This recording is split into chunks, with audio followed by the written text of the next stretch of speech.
history is something complicated, that is no secret. However, in a way, history is just simple relationships of cause and effect. Given, most historical events have many reasons to why they occur, but most of the times there still is a direct relationship between these. To observe an example of a historical event being a cause of another, the ending of the 18th century is a good starting point, with the relationship between the American and the French revolutions. One of the more notorious consequences of the American Revolution was the French Revolution. During the 18th century, France and Great Britain were political and military enemies. So, when the 13 colonies started to fight for their independence, France saw this as an opportunity to strike a weakened Britain. France would come to help the 13 colonies with resources and men, even though their economy wasn't in optimal condition to undergo this. Ironically, after France helped the 13 colonies with their revolution, it had to go through its own. France saw the consequences of its poorly thought patronage of the American Revolution with the near collapse of their economy. This economic crisis will end up causing the French Revolution, and the rest is history. But if history is a relationship of cause and effect, how far back in time can you trace a cause? For these revolutions, you can go back to the 17th century, during the Enlightenment.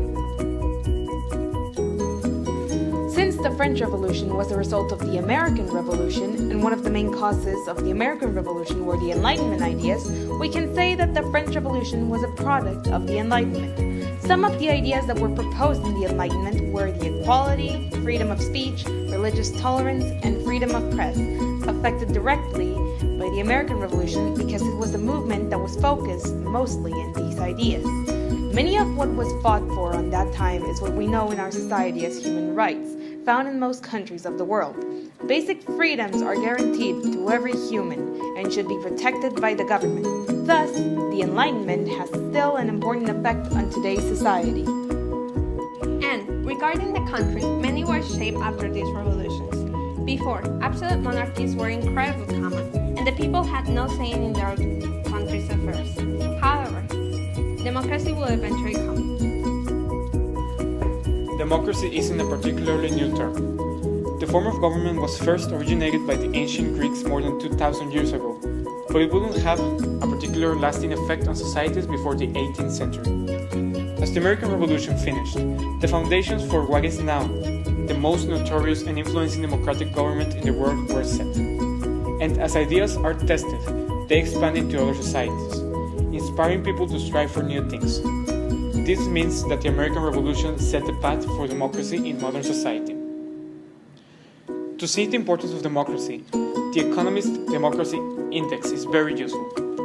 As it states, today 116 nations are either fully democratic or have a government which is affected by democracy. Not only that, but democratic nations are generally Western, developed countries, which means that democracy is present on the most important nations of the world. Way the ideas were passed by these revolutions, so was the inspiration to start others. Latin America, made up of more of 20 countries and being the home of hundreds of millions of people, underwent their independence movements during the 19th century, partly because of the French and American Revolution. In a way, Latin Americans owe their independence to the French and the Americans. These are just some basic examples of the effects history has on us today. We can learn shockingly a lot thanks to history, and we should be wary to maintain the principles that were once largely for to avoid conflict. As Mark Twain once said, history doesn't repeat itself, but it does rhyme.